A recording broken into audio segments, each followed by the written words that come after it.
que no tenga capacidad de reacción. Aquí Esto ya lo he entra en comentado varias juego, veces. claro, aquí Lucas entra en juego una pregunta que me hicieron al principio, gente que te escuchó otros programas, que la hago ahora la pregunta. ¿Por qué está Lucas Martín tan seguro que emplearán armas nucleares en caso de estar acorralados? Cuando en la Segunda Guerra Mundial no se utilizaron químicas ni biológicas, cuando la URSS estaba bien jodida. Es una pregunta interesante y a lo mejor Sí. tienes que... Yo en un programa que hicimos sobre estamos ante la Tercera Guerra Mundial, con Alcocer, explicamos un tema de la Segunda Guerra Mundial. Las armas químicas era porque como los dos bandos las tenían y eran peligrosas para los dos bandos, no se usaron. En este caso, ¿por qué mucha gente, también está Guillermo Pulido, que vino aquí a ver un Artis y también defendió esa posibilidad de esa frase que no es correcta, pero sí que en el fondo es escalar para desescalar, ¿no? Es decir, el uso de un arma no Sí, convencional. vamos a ver. Hombre, seguro, evidentemente, no es que No, yo no, pueda decir la ojalá vamos a no. ser seguro, ¿no? Y ojalá no sea así, ¿no? Pero lo veo, cuando planteamos los posibles escenarios que se nos pueden dar ahora en esta nueva fase, lo veo factible. Y me explico por qué. Primero, porque lo que acabo de decir. Putin no puede perder. No puede volver con las manos vacías. Después hay que tener en cuenta un factor muy importante. Y es que si algo ha dejado claro esta guerra, a nivel convencional, es que Rusia a día de hoy, en el plano convencional, no supone una amenaza para nadie. Es No, decir, no, lo su mismo capacidad no. de disuasión convencional no es creíble. ¿Vale? Entonces, lo que no puede admitir Rusia es que esto acabe como acabe, no sé cómo acabará, pero que acabe con la sensación de que Rusia ha perdido su capacidad de disuasión. Sí, que es ¿De un oso acuerdo? sin Eso, uñas. efectivamente. Luego, ¿dónde descansa, dónde queda la capacidad de disuasión de Rusia? En su arsenal nuclear. Sí, sí. Entonces, si la cosa, mi opinión es que si la cosa se pone muy fea para Rusia, en el sentido de que no van a conseguir ninguno de esos objetivos que se hayan marcado, o prácticamente van a ser unos objetivos pírricos, y que el Kremlin y Putin necesita afianzar su régimen dentro de Rusia y mostrar al mundo que siguen siendo una potencia y tienen capacidad de disuasión, solamente les queda el empleo del arma nuclear. Ujú. Es más, no digo que vayan a emplear un misil balístico intercontinental, estoy hablando del empleo de un arma nuclear táctica. ¿Cómo creo yo qué es lo que creo yo que harían? ¿Cuál es el escenario que planteo? Pues aprovechar cualquier intento por parte de Ucrania de una contraofensiva o un contraataque en el que concentren un número aceptable de unidades que lo consideren un objetivo rentable para el empleo de este arma y emplear un arma nuclear táctica que de un golpe se acaba de eliminar 5, 6, 8, 10.000 soldados ucranianos. Ujú. Evidentemente habría bajas civiles, pero buscarían que fuera un lugar donde afectara lo menos posible a la población civil. Si hacen eso, evidentemente, al día siguiente, Zelensky rinde el país. No, no, Y lo claro. rinden porque, evidentemente, si lo han empleado una vez, La lo van a segunda emplear también, dos. justo, sí. Efectivamente. Y además ahí Putin juega con dos cartas muy importantes, con una base muy importante. Una es que sabe seguro que la OTAN no va a responder de la misma forma. Primero, porque es el mismo razonamiento. No ha atacado ningún país OTAN, sigue sin atacar ningún país OTAN, ¿de acuerdo? Pero es que además la OTAN no dispone de armas nucleares tácticas del nivel del que estamos hablando.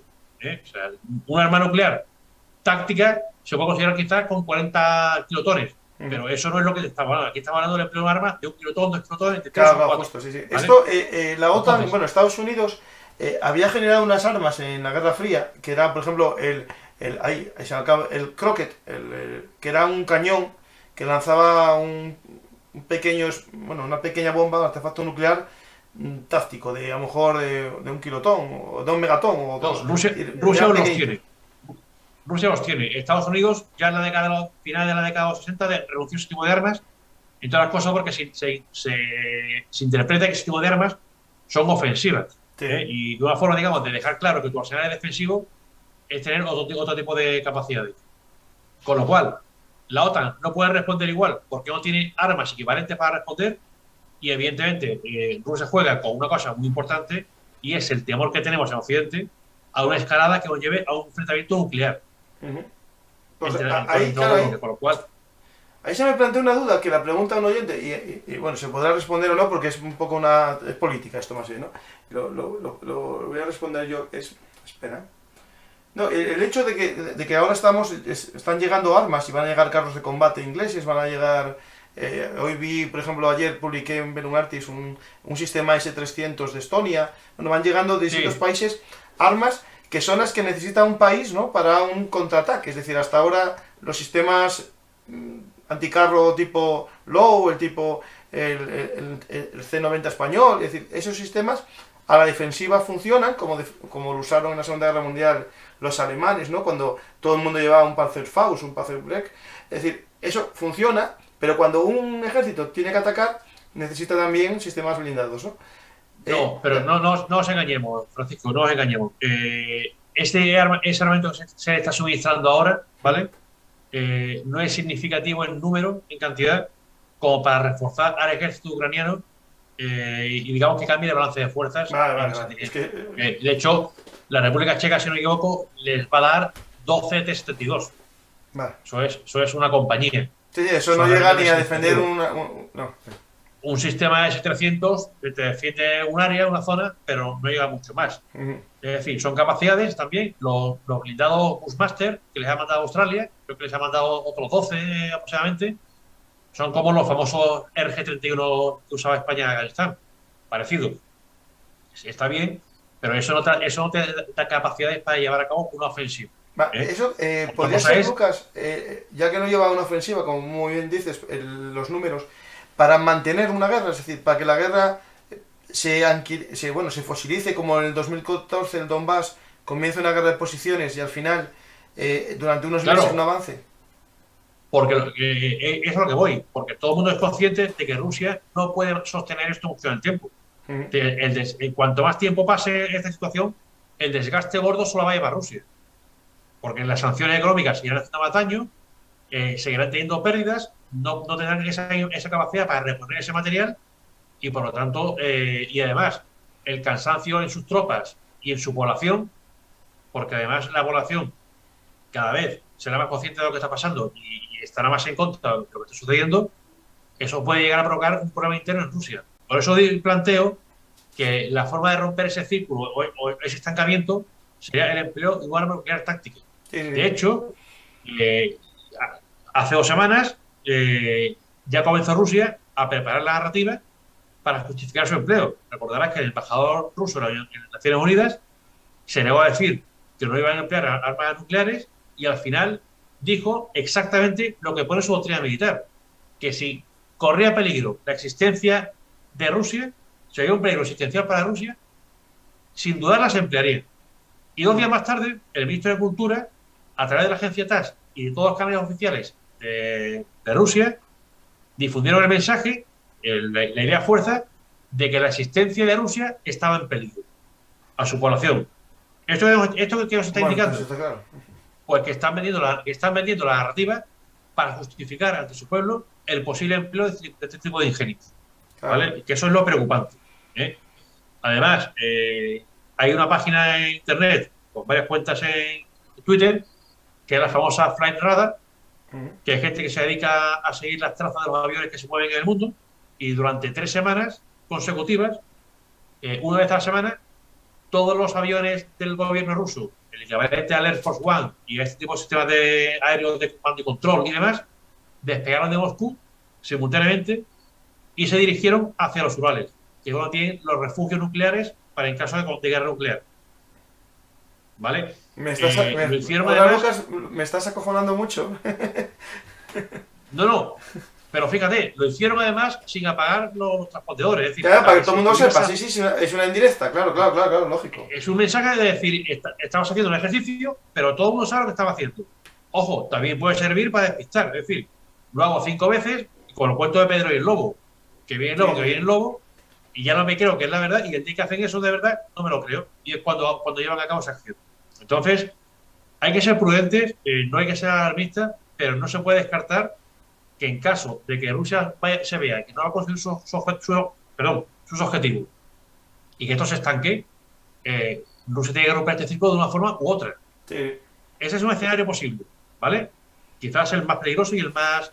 Aunque ya digo, ellos juegan con la carta del miedo que tiene Occidente a un conflicto generalizado. Ellos juegan con esa carta. Pero yo planteo otro escenario, que también lo lo publiqué en el mismo artículo de Talayar, el que publicara, exponía varios escenarios, y que esta semana quizás se ha podido materializar. Y yo veo quizás un interés por parte de Rusia en forzar el que la OTAN se involucre en el conflicto. Es decir, de un modo u otro, provocar que al final esto se convierta en un conflicto entre Rusia y la OTAN, provocando de alguna forma. ¿Por qué? Por el mismo motivo. Es decir, estoy convencido de que si eso sucediera, el nivel de miedo que eso causaría en la comunidad internacional occidental, Forzaría todo, una paz, sí. efectivamente, sobre todo en nuestras sociedades, eso forzaría a que de un modo u otro esto se parara y se intentara buscar una solución que no sería del todo desfavorable para Rusia o no tan desfavorable como sería, digamos, continuar en esta situación.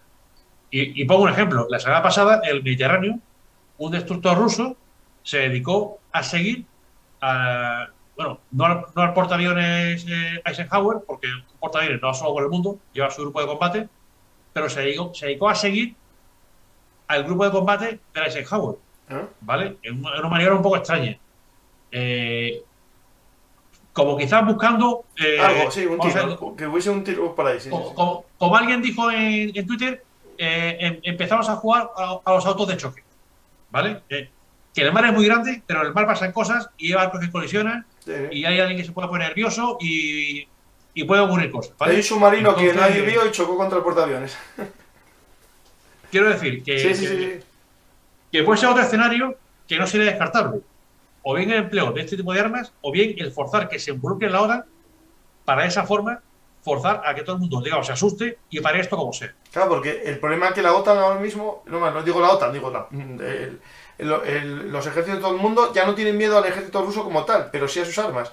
Al final, yo creo que en un campo de batalla no habría mucho problema a lo mejor, pero el miedo a que Rusia aplicase la medida preventiva, ¿no? Es decir, digamos, en la doctrina rusa dice que si entran tropas en el territorio es causa de ataque nuclear, pero también preventivamente se pueden usar si hay miedo a que entren, ¿no? Pues claro, ahí tendríamos un doble escenario. Aquí, bueno, preguntan varias veces la misma pregunta, pero creo que ya lo dijimos varias veces.